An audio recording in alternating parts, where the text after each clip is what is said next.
তুমি সারি তো সুদ কত দেখো, এটা আমার মতন অবস্থা। এই কাজ শুরু করার আগে এর কাজ শেষ।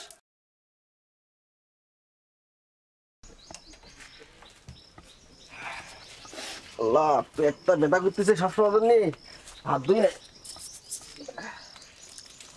ব্যথা করতেছে, আমার লাগিছে। শালা এই বন্ধু সুমনের বনির পেতে মরণ খাওয়া খাই আমাদের কি হলো আল্লাহ রে।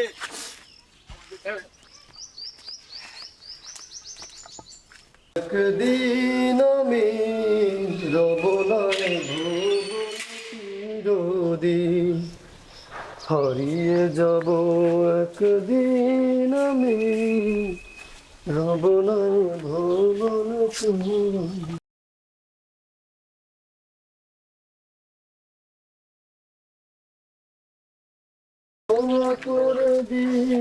আসসালামু আলাইকুম। ওয়ালাইকুম আসসালাম রহমতুল্লাহ। ভালো আছেন? হ্যাঁ আলহামদুলিল্লাহ ভালো আছেন। হ্যাঁ আলহামদুলিল্লাহ ভালো আছে, আল্লাহ রেখিস ভালো। সেক্রেটারি সাহেব, তা কি অবস্থা? সকালবেলায় এত লোকজন নেওয়ার এখানে কি মনে করে? মুসল্লিরা আমার এখানে কি ছিল, বললো যে নতুন হুজুর আসছে, তো আমরা শুনে আসি যে কোনো সমস্যা আছে কিনা, তাই সবাইকে নিয়ে আসলাম। তা খুব ভালো হয়েছে ভাই, আপনারা আসছেন, খুশি হয়েছি। এখন সমস্যা তো ভিতরে না গেলে বলা যাবে না। আসেন ভিতরে আসেন, সমস্যাগুলো বলি। চলেন সবাই ভিতরে যাই, চল। চলো সবাই চলো। আসেন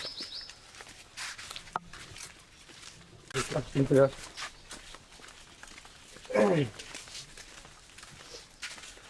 ভাই সমস্যার কথা কি বলবো, দেখেন এই যে ট্যাপ, এই কোনোটার মাথা নেই। এই মুরব্বী মানুষেরা যে কি কষ্ট পাচ্ছে উজু করতে। এই দেখেন এই পানি ছাড়লে সব গায়ে আসতেছে, সব গায়ে আসতেছে। আর এই যে বোতনা, ভাই বোতনাটা একটু দেখেন, একটু পানি ভরেন। বন্যা কি নাকি? দেখেন পানি ভরেন, দেখেন ভাই পানি ভরেন, পানি ভরেন। ওই দেখেন দেখেন দেখেন। হ্যাঁ, এটা আমার মতন অবস্থা। এই কাজ শুরু করার আগে এর কাজ শেষ। তাহলে বোঝেন কি অবস্থা?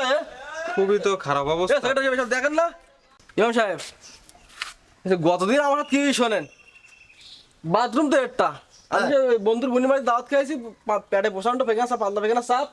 আমি সময় যাতে আসতে আমাদের সাজার বাথরুম বাথরুম দেখতে পাচ্ছি একটা বাথরুম হয়। এই টাকা পয়সা কি করে? আমি তো নামমাত্র সেক্রেটারি, হিসাব কিতাব টাকা পয়সা সব থাকে আসছে সভাপতির কাছে, আমি আর কি করব। ইমাম সাহেব, সভাপতি কি মসজিদের খোঁজ খবর নেয় না, আসে না?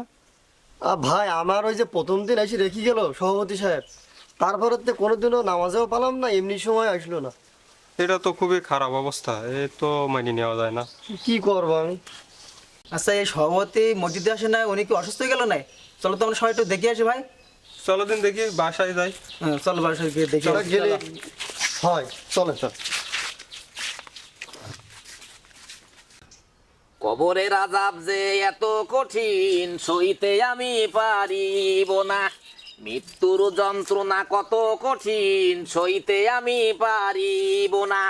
ও গো দয়াময়, ও গো রহিম, চাই যে তোমার শুধু করুণা।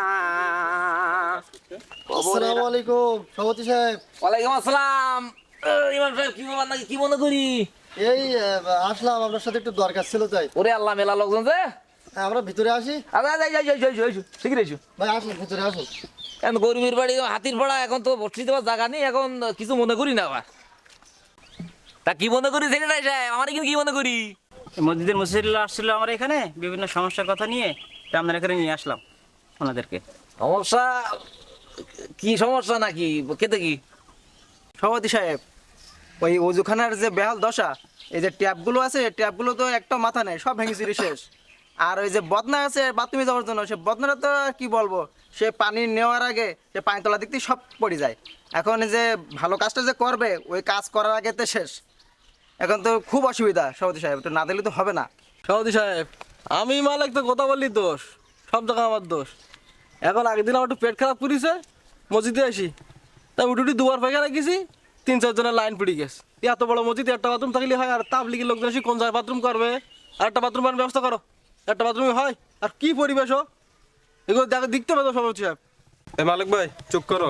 সভাপতি সাহেব, আমাদের যে মসজিদ ফান্ডে যে টাকাগুলো আছে, আমি ক্যাশিয়ারের কাছে শুনলাম যে 3-4 লাখ টাকা রয়েছে, তার কাছে 1 টাকাও নেই। সে বললো যে আপনার কাছে সব টাকা।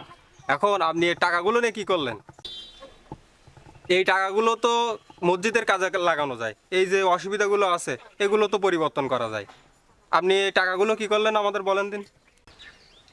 এখন তোমরা আমার বাড়ির উপরে আইসাও, এখন আমি সভাপতি ঠিক আছে, এখন বিষয় আছে আমি কটা দিন একটু অসুস্থ মতো আছি, বাড়ির দিকে কাজ কাম করতেছি, মসজিদও সেরকম ভাবে সময় পাচ্ছি না। বাড়ি বাবু নামাজ পড়তেছি আমি, সমস্যা না, বাড়ি আমি নামাজ পড়তেছি। এখন তোমরা যে বিষয়গুলো নেইছাও, এখন টাকা আছে, টাকা আমার কাছে আছে। এখন ওই সমস্যা তো টাকা, তো আমি ব্যবসায়ী মানুষ, তো ব্যবসায় খাটিয়ে ফেলেছি সে টাকা। মসজিদি টাকা ব্যবসায় লাগাইছেন? হ্যাঁ সমস্যা হবে, টাকা আগের মতো সুদি কাটি যাও না নাকি? কাজ করো না কেমন দিদি? ওরে না না না না বাবু, ওই কাজ করি, তোবা তোবা তোবা তোবা, হায় হায়, আমি ও কাজ করিনি বাবু। আমি তো সেবার ওই যে আমার ওই আগের হাফেজ সাহেব হুজুর, ওই যে বললো যে এটা নাকি ওই কি, আমি তো লাভে খাটাতাম, ওই বললো যে সুদ। এখন বাবু আমি তোবা করি, ওর পরেতে আমি ওই রকম কোনো কাজ করিনি বাবু। আমি এই যে টাকা কটা যেহেতু আমার রুইছে, বুঝে রুইছে, এখন আমি ভাবলাম যে টাকা বুঝতে তো আসলে পারবে না। এখন আমি ওই যে ওই পাড়ায় যে ওই যে ইয়ে খুলিস না, কি কয় এটা, কি হেসারি, ওই হেসারিতে আমি দিছি বাবু, ওই লাখে মোটামুটি বছরে 30,000 করে দেয় আর কি। আর একটা বুদ্ধিমানের কাছে আমি করেছি বাবু, আমি ওই কিছু টাকা সেলোতে দিয়ে আমি একটু জমি রাখিস বাবু, তাতে আমার একটা ভালো একটা ফল দেয় বাবু। ইমাম সাহেব, উনি যে কথাগুলো বললো এগুলো কি সুদের ভিতরে অন্তর্ভুক্ত না? ভাই অবশ্যই সুদের ভিতরে অন্তর্ভুক্ত। সভাপতি সাহেব যে কাজগুলো করেছে সব কিছু সুদের মধ্যে অন্তর্ভুক্ত। কারণ এই যে হ্যাসারিতে টাকা রেখেছে, এটা তো উনি তো আর ফাও রাখেনি, ওনার প্রতি বছরে বছরে ওরা একটা লাভ দিচ্ছে, এই লাভ নেওয়াটা তো সুদ। আল্লাহ তো ওই কাজ করতে বলিনি, আল্লাহ ব্যবসা করতে বলেছে হালাল, ও হাল্লাহুল বাইয়া ও হাররামা রিবা। আল্লাহ ব্যবসা হালাল করেছে, সুদ হারাম করেছে। উনি যে কাজটা করেছে সম্পূর্ণ সুদ। এরপর জমি ওইখানে কোন জায়গায় জমি রেখেছে, সেখান থেকে ওনার ভালো নাকি ফল আসে, তার মানে ওখানে তো লাভ আসে। এই সব কিছু যা করেছে উনি সুদের ভিতরেই জড়িয়ে সব কিছু করেছে। সভাপতি সাহেব, আপনি যে কাজ কাম করতেছেন, এটা নামাজ কালাম পড়েন তো? আমি তো আপনার কোনোদিন মসজিদেও দেখিনি। হায় আমি হুজুর, আমি 30টা থেকে 5 ওয়াক্ত নামাজ পড়ি, আমি এবছর ধান টাকাতে হজ যাবো। তুমি হুজুর, তুমি সভাপতি মারিছাও, তুমি হিসারিতে সুদ খাও, তোমার দেখো। মালিক ভাই মাথা ঠান্ডা করো, হুজুর বলতিস না কথা। হায়া এ মালিক, এ সমস্যা সামনে কি করবি, আমি তো বাবার বয়সী। সভাপতি সাহেব আপনি রাগ করেন না, ও মালিক ভাইটা মাথা গরম। এখন আপনি যে কাজগুলো করেছেন, মসজিদের কাজ বাকি, মসজিদের বাথরুম বাকি, ট্যাপ বাকি, আপনি সেই টাকা নেই হেজারিতে রেখেছেন, সেই সুদের টাকা আপনি নিজে নিজে খাচ্ছেন। মানে এগুলো করলে হয়? মসজিদের কাজ বাকি না? কারণ মুসল্লিরা আইসে, সেক্রেটারি আইসে, কারণ আপনি মসজিদের জন্য কি করবেন সেটা একটু বলেন সবার সাথে। ইমাম সাহেব, আগে যে হুজুর ছিল ওই আমিও টুকটাক ব্যবসা দিয়ে খাতাম, ওর বললো যে হলো সুদ। এখন এই হেসারির টাকা রাখা, এই যে জমি রাখা, এও যে সুদ, এ আমার জানা ছিল না। এখন আমি একটা ভুল কাজ করে ফেলাইছি, মুসল্লিরা সবাই আইসে, আজকে আমি এই বুড়ো বয়সে আমার অপদস্থ হতে হওয়া লেগ দিছে। এখন সবাই যে দাবি দেওয়া করেছে মসজিদের টাকা নেই, আসলে আমি খুব খারাপ কাজ করে ফেলাইছি, এটি দেওয়া আমার একদমই ঠিক হয়। ঠিক। এখন এই সবার আমি কথা দিতেছি, আমি এই টাকা নিয়ে খুব দ্রুত এই যে যা যা সমস্যা, এই যে মসজিদের যে পায়খানা বলেন আর এই যে উজুখানার সমস্যা, আমি এই ঈদের আগে ইনশাল্লাহ আমি ঠিক করে ফেলবানে। আর আমি তৌবা করতেছি, আমি কান ধরি তৌবা করতেছি, আমি এই ধরনের কাজ আমি মকবুল, আমার দ্বারা আর হবে না, এই ধরনের কাজ আমি আর করবো না। আমি আল্লাহর কাছে তৌবা করছি, আমি এবছর হজ যাব বলে নিয়ত করিলাম, আল্লাহ যেন আমার হজটা কবুল করে। আলহামদুলিল্লাহ, আলহামদুলিল্লাহ। এখন আমি সবার কাছে মুসলির কাছে মাপসাই নিতেছি, আমি যা করেছি ভুল ভ্রান্তি করে ফেলাইছি, আসলে আমার এগুলো জানা ছিল না। মালিক বাপ, আমি দ্রুত কাজ ঠিক করে দেবা না, তুই কিছু মনে করিনি বাপ? আমি কিছু মনে করতেনি, তা তুমি ঈদের আগে যে কাজগুলো করে নেবে, আর বলে মাথা গরম হয়ে যাবেন বলো। না না না, আমি ঠিক করে দেবান বাবা, ঠিক করে দেবান আমি। এই যে মুসল্লিরা, মালিক ভাই, এই সভাপতি সাহেবের কথা সবাই খুশি তো? ইনশাল্লাহ ইনশাল্লাহ খুশি। সভাপতি সাহেব তাহলে জোরে নামাজে আসেন, আমরা যাই মসজিদের দিকে যাই। তাহলে থাকেন, তাহলে আমরা যাই। আসেন সবাই, আসেন আসেন। এ গরিবের বাড়ি দুটো ডাল ভাত খেয়ে গেলে হইতো। ঠিক আছে, ঠিক আছে। তাও হোক। মসজিদের সভাপতি যদি সুদখোর হন, তাহলে তা সমাজের একটি স্পষ্ট দ্বৈততার প্রতিচ্ছবি হয়ে দাঁড়ায়, যেখানে একদিকে আল্লাহর ঘরের নেতৃত্ব, আরেকদিকে সুদের মতো হারাম কাজের সাথে সম্পৃক্ততা। মসজিদ হলো আল্লাহর ঘর, এর নেতৃত্বে থাকা ব্যক্তি যদি সুদের মতো কবিরা গুনাহে লিপ্ত হন, তাহলে তা শুধু তার নিজের নয়, পুরো মসজিদ ও মুসল্লিদের জন্য ক্ষতিকর।